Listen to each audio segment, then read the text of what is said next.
दूसरा लाइन है मैं आपका शिष्य हूं, और तीसरा लाइन है कि आप मुझ पर दया करिए। ये तीनों लाइन को समझिए।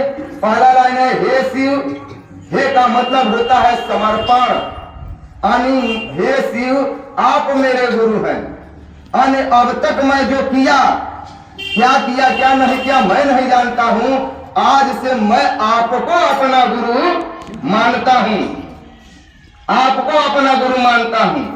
और दूसरा लाइन मैं आपका शिष्य हूं।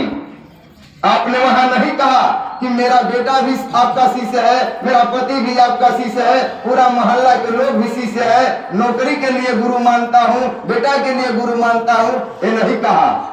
दूसरी लाइन है कि मैं आपका शिष्य हूं, और तीसरी लाइन आती है कि आप मुझ पर दया करिए। क्यों? क्योंकि आप गुरु हो जाइए, मैं आपका शिष्य हो जाऊं, ये दया करिए। लेकिन वैसे ही तीसरा लाइन में आई ना जा कि आप मुझ पर दया करिए, ये धरती का आकर्षण खींच देता है। कहते हैं कि बेटा परीक्षा देवे गइल बा तनी दया करम ना कि पास हो जाई, गइल बारन जा लड़की देखे तनी दया करम ना कि लड़कियां पसंद आ जाई। ये धरती का आकर्षण खींच दिया। यहीं पर अगर आप ठहर गई तो आप शिष्य, और सारे करिश्मा, सारा चमत्कार सब कुछ होने लगेगा।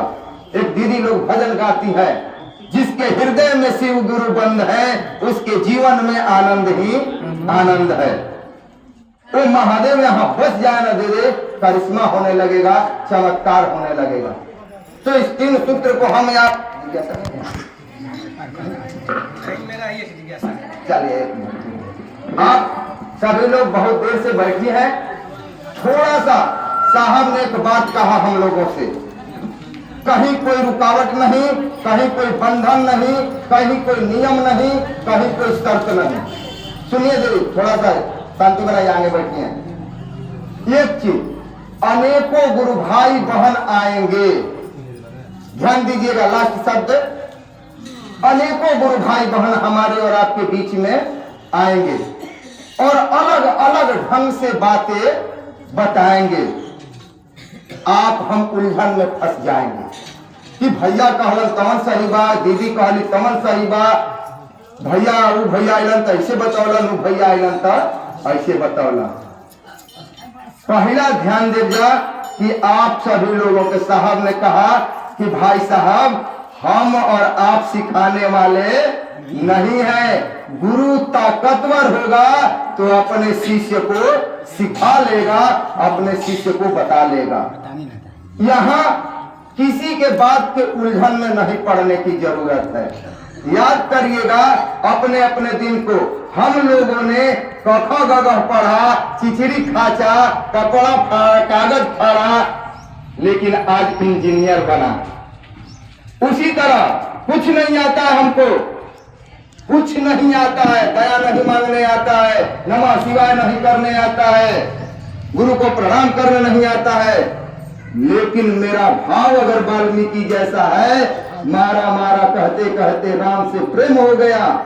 तो साहब ने कहा कि तीने सूत्र ना, पहला में दया मांगे केकरा ना आवेला भाई, दया केकरा ना मांगे आवेला, के ना मांगेला, सब कोई दया मांगेला, जैसे जौना कहते मांगे करी। एक बात ओकरा में जरूर कही कि हे महादेव हमरा के आपन रउआ शिष्य बना ली, महादेव रउआ हमार गुरु हो जाए, जवन देले बानी काफी बा, हम इतने में खुश बानी, लेकिन फिर भी हमरा के आपन शिष्य बना ली महादेव। का कहे में बा, अब एकरा के कौन ढंग पखंड लगावे के बा। दूसर का सूत्र बात हमने के एक दूसरा से कही ना जा, जरा गौर से सोची था, फिर ओरा लड़का के नौकरी हो जाए, ओकरा में सिखाए के पड़ी का के बतावे खातिर ये दीदी हमरा लड़का के नौकरी हो गई, दीदी हमरा लड़का के नौकरी हो गई, एमे सिखाए के बता। अरे वो महादेव के दया हो गई तेमे बतावे खातिर सीखे के बा, कहे के बा कि दीदी देखिए ना हम महादेव के गुरु मन्नी का, महादेव के दया से हमारा ये काम हो गया, इसी को ना चर्चा कहते हैं, इसी को बड़ों भी करते हैं। और तीसरा सूत्र अपने गुरु को प्रणाम निवेदित करना है। सांसों के द्वारा, सांस आए तो नमः और निकले तो शिवाय, ये अनुभव होना चाहिए। साहब ने कहा कि मेरे भाई साहब, ये मेडिकल साइंस बताता है 24 घंटा में 21,609 बार ये मेरी सांसें चलती है। अनुभव करने की जरूरत है कि मेरा मन नमः शिवाय कर रहा है। इस चीज को करके देखिए, इतनी सुंदर चमत्कार होती है, देखिए इतना सुंदर खेला होता है, इतनी सुंदर अनुभूति होती है।